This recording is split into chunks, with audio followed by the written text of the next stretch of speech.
Learning objectives.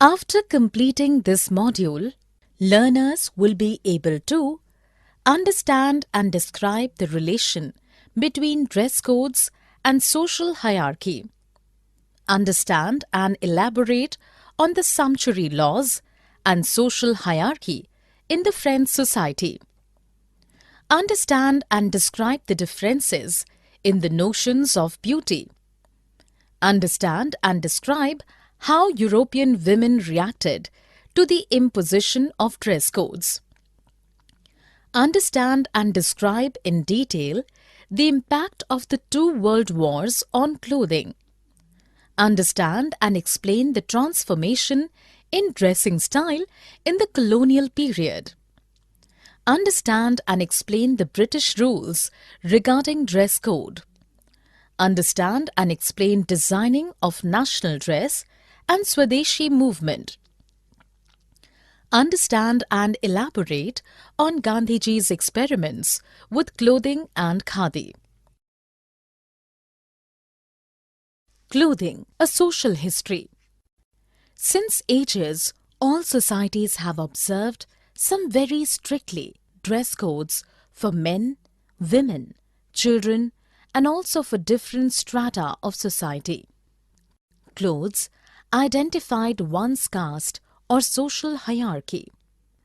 Before the dramatic revolutions and development of capitalist societies in the 18th century, people in Europe dressed according to regional codes.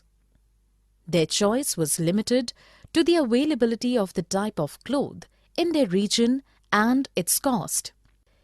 Class, gender and social status also impacted the clothing style. A number of factors changed the clothing style after the 18th century. Firstly, colonization of most parts of the world by Europe changed the outlook towards clothing in the colonies. Secondly, with the spread of democratic ideas, people want more freedom to dress up the way they preferred rather than follow the dictates of religion or region.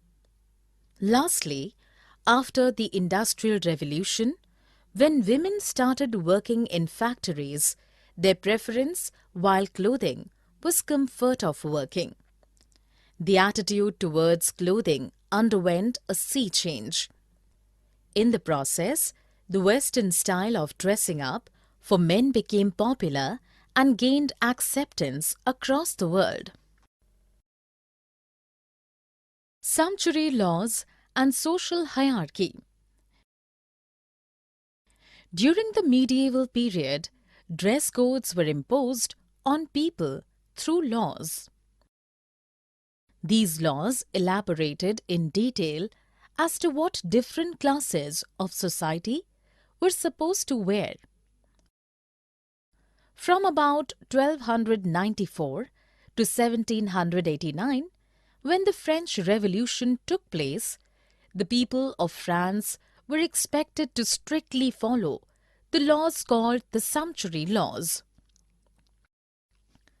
Not only clothing, these laws also prevented those who were considered to be inferior from consuming certain foods and beverages. Usually this referred to alcohol and hunting game in certain areas. Even the number of clothes purchased per year and the material of clothing were prescribed in medieval France. Only the royalty could wear clothes made of expensive material like fur, ermine or silk, brocade and velvet. The velvet caps made of material imported from France and Italy were popular in amongst English men. England passed a law making it mandatory for all above the age of 6, with the exception of the higher class, to wear woolen caps on Sundays and holidays. This law saved the woolen industry in England. After the French Revolution, the Jacobins started wearing sans-culottes, which meant without knee breeches, unlike the fashionable knee breeches worn by the upper class. They started wearing clothes, loose and comfortable clothes. Blue, white and red were the dominant colors of their clothing. The simplicity of their clothing was meant to express the idea of equality. Sumptuary laws and social hierarchy. The end of sumptuary laws did not bring equality in terms of clothing in the European society.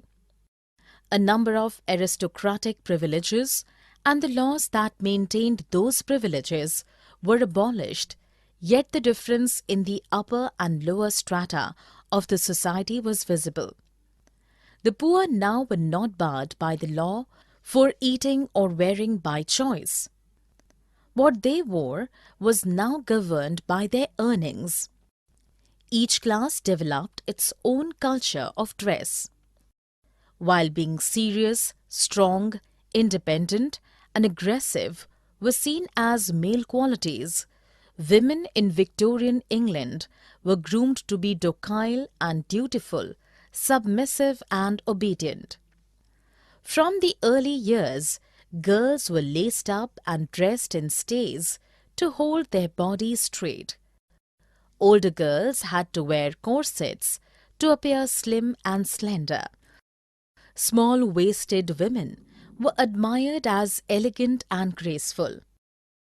Wearing corsets inflicted a lot of pain on a girl's body, but they had to put up with this image of an ideal attractive woman. How did women react to these norms? Women grew up believing the false ideals of womanhood.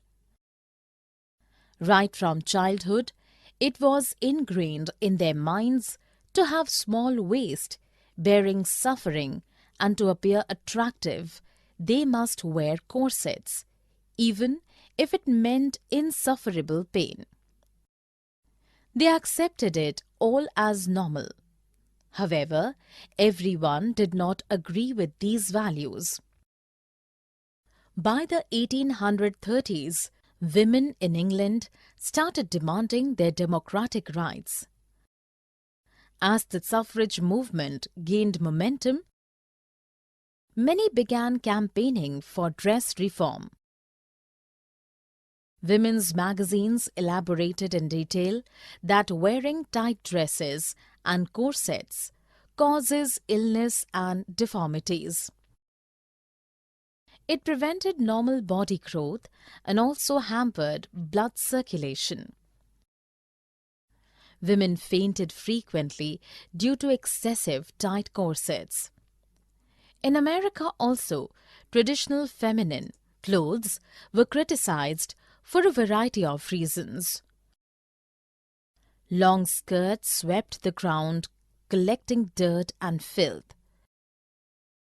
The voluminous skirts were difficult to maintain and handle. They also hampered quick movement. It was argued that if clothes were comfortable and convenient, then women could work and become independent. The reformers and supporters had to suffer hostility and ridicule at the hands of conservatives. Many believed that women would not look beautiful and feminine in non-traditional dress. The reformers, however, remained persistent in their efforts.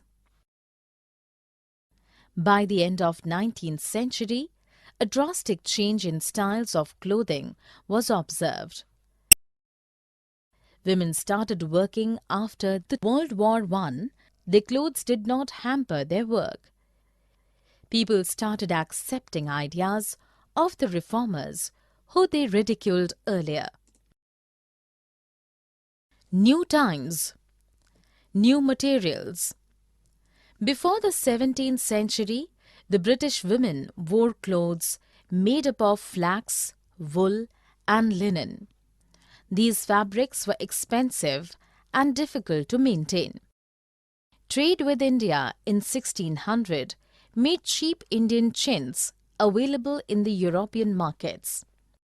It was a light, beautiful and easy to maintain fabric.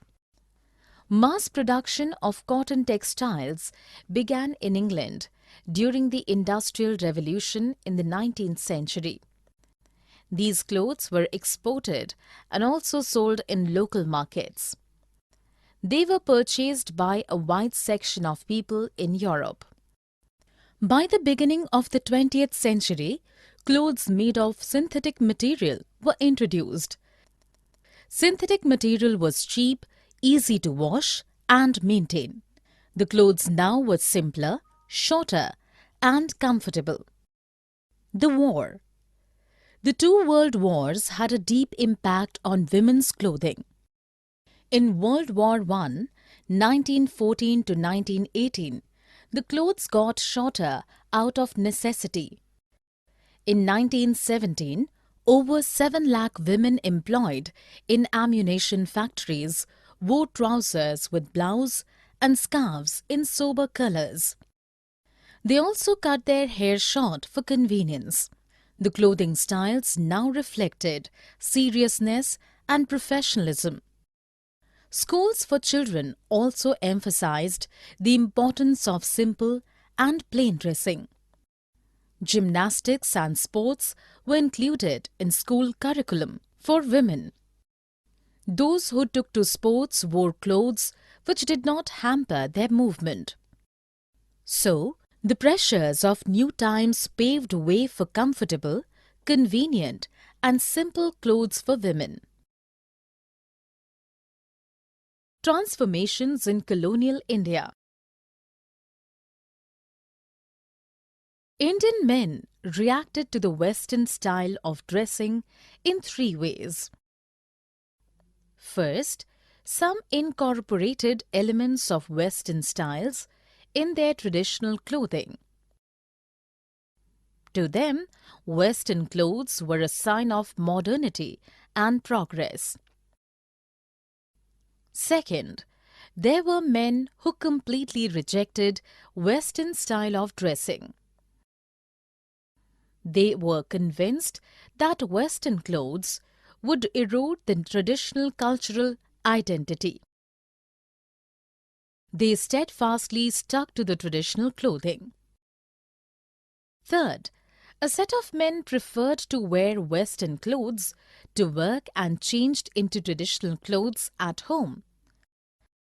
Some found a different solution by combining the Western and Indian forms of dressing. Caste and conflict and dress change. In India, the caste system defined what subordinate and dominant caste Hindus should wear, eat, etc. These codes were also supported by law. Digression from the set codes invited violent reactions. British rule and dress codes. In different cultures, specific clothing items convey different meanings. The contradiction can lead to misunderstanding and conflict. The headgear worn by the Europeans and the one worn by Indians is an example.